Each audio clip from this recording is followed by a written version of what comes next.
Alrighty, in this quick video, I'm going to be giving a trade recap and a technical analysis of AMC, Amazon, Square, MVIS, Skills, and Tesla. So let's get right into this. AMC, bullish on the day. As it was starting to gap up over 1066, I had it on my radar to trade today. If you see the P&L over here, it's a nice good day trading AMC. If we go ahead and show our trades, AMC was really popping off. I even put it in the title of the video. It was just everywhere. And AMC, if we can just, can we see this? There we go.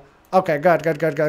Okay, so AMC, buying the initial flag break, peeling some profits off on those highs. So buying momentum, adding on the dip, peeling some profits, adding on the dip, peeling some profits, eventually got stopped out on this big drop right over here, minus 4% in 2 minutes. That was a crazy drop, but AMC later started to form an ascending triangle. I go ahead and start to buy some AMC, and then I just peeled off profits up there. Didn't get up in the upper 12s, but still really exciting. It now moving forward, if we just remove this real quick, AMC, it's more bullish than bearish if you ask me. I mean, if I just clear the drawing set real quick, AMC has it already kind of rejected at that 12. Maybe we come down and test something like 1125 again. That could be the next support. So 1125. Otherwise, I'm just going to grab some of these next area resistances. 1280 seems to be a stubborn area. And even then 1260. So 1260 to 1280, that's a take profit zone. 1260 to 1280. And that's what I'll be looking forward on AMC. Otherwise, if it dips into 1120, that could be a dip buy with a stop loss underneath 11. Otherwise, AMC is still bullish as long as it's above, 1020 longer term and above 10. So AMC, pretty interesting move. Let's talk about Amazon. Amazon went beast mode today. We had a nice good flag pop on the daily, starting to pop, I should say. So we kind of broke the downtrend line. Amazon, something about a potential stock split.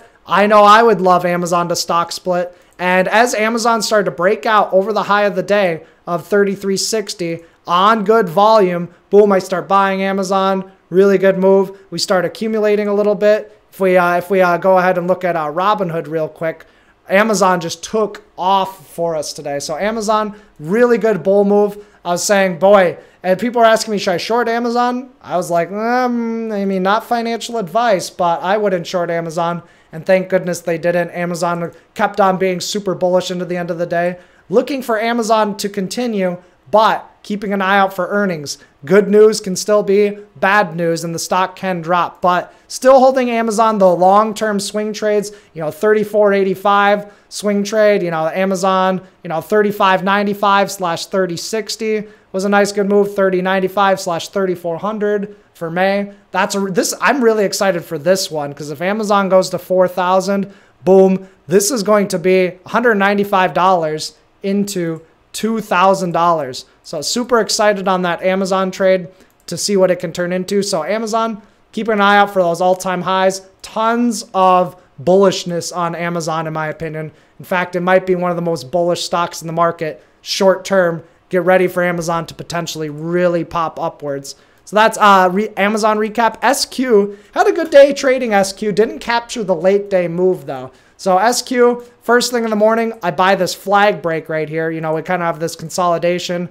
We start to break out. I buy SQ over 249, just a little bit of shares to peel some profits off at 251, peeled some profits off at 250 on the backside, and then stopped out for break even on the last little bit. But later, SQ kind of did a little pinch, and then we started to make higher lows, and we really started to squeeze higher on SQ, and SQ's closing nice and bullishly. Bullish long term. That looks like our daily higher low is set at 240. And now I'm just looking for these upper resistance areas. We closed right at the gap, 257. So I'm going to see if SQ can get up to 263 and 270. Otherwise, if it pulls back to 250, that should be a dip buy. And I wouldn't want SQ going beneath 246 on the downside. So that was SQ. Let's talk about MVIS.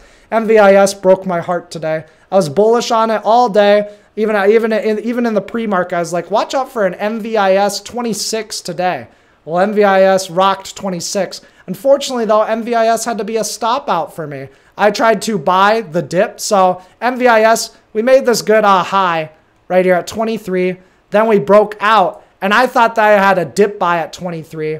And so I tried to buy the dip on MVIS at 23, but boom, stopped out underneath 22.40. And, you know, with 300 shares, boom, that's minus $100. Those 300 shares, you know, 300 times, you know, 6, that would have been quite a good chunk of change. That would have been $1,800 profit. Oh, well, stopped me up beforehand. Not going to complain. It is what it is. MVIS did drop very violently during the day, but in the grand scheme of things, was not violent at all. So that's MVIS. Skills, SKLZ, really bullish on the day. This morning, you know, first of all, I was looking for continuation from last week because last week, you know, we had the big dump. I was trying to scoop some up in 17s, but stopped out underneath there. That's unfortunate, just a little bit off.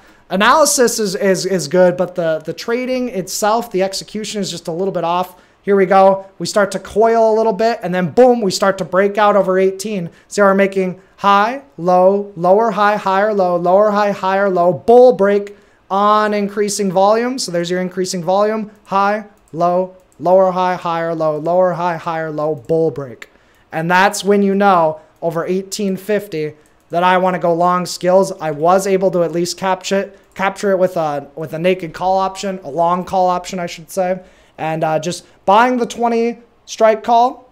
Here we go. Nice, good move on skills. But I did a ghetto spread, and what I did was I made skills free by selling the 21 strike call, and I collected $85 premium back, which was the total cost. So net, I'm still up on skills, but I dampened some of my P&L, but I didn't use a day trade. So I'm going to enjoy this skills move, especially if it can just open where it closed today. So let's talk about Tesla. Tesla earnings after hours, good earnings report, bad earnings reaction. I got fiddled a lot on the trades today. If we take a look at some show trades, you know, these aren't the right trades. There we go. Those are the right trades. Tried to buy a little flag break at the end of the day in hopes to build a little small starter position and then quickly stopped out. But then I just got whipped like a rag doll. You know, I'm trying to buy this low right here, getting stopped out right at the lows, 727.83. That literally was almost the low print.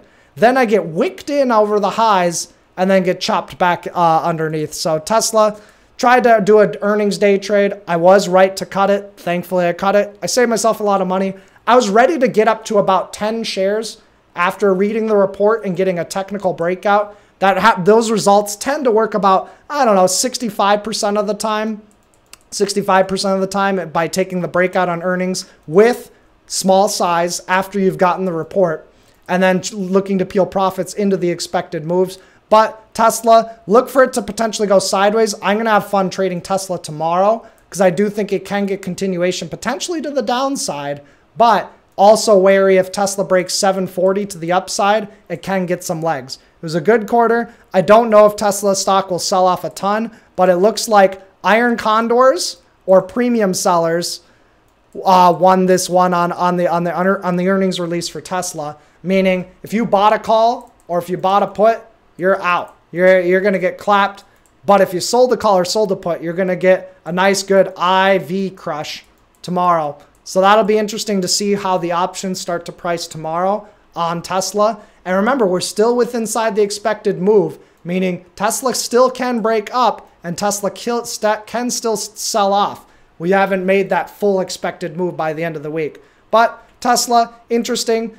Got whipped around like a ragdoll on earnings. I was expecting a nice, good, clean breakout. Oh well, glad it was small size and a nice little like half-hour loser. But that concludes the trading recap today. Small little green day. You know, if you include the swing trades, there's a good green day. But again, just a lot of chop, chop, chop, chop, chop, chop, chop, chop, chop, chop. You know, I traded a little bit of EA today. EA was really fun. Nailed the EA trade today. You know, buying up here, buying right here. Unfortunately, stopping out right at the low. 6.9 was the literal low wick at that point in time. Rebuy back in, peel profits, peel profits, peel profits. After a full R stop out, was able to come out with a little bit on EA. You know, if we talk about Boeing, EA and BA, Boeing nailed this in the morning. Buying the initial morning breakout right there at around 241. Nice, good move. Peel some profits, peel some profits. Get a nice, good higher low pullback. Kind of wanted to add right here. I should have. I've been a little bit weary on the ads because things lately have just been rolling over after the first dip, but was able to nail this little high. Small little $70 gain on Boeing. Fun little trading day. Alrighty, guys. Get hyped for the options course. I'm super excited. It'll be really good. You guys are going to love it. I excel as an options trader rather than shares, but I'm still in my share experimental phase. So I'll see you guys in the next one. Hit the like and subscribe. Bye-bye.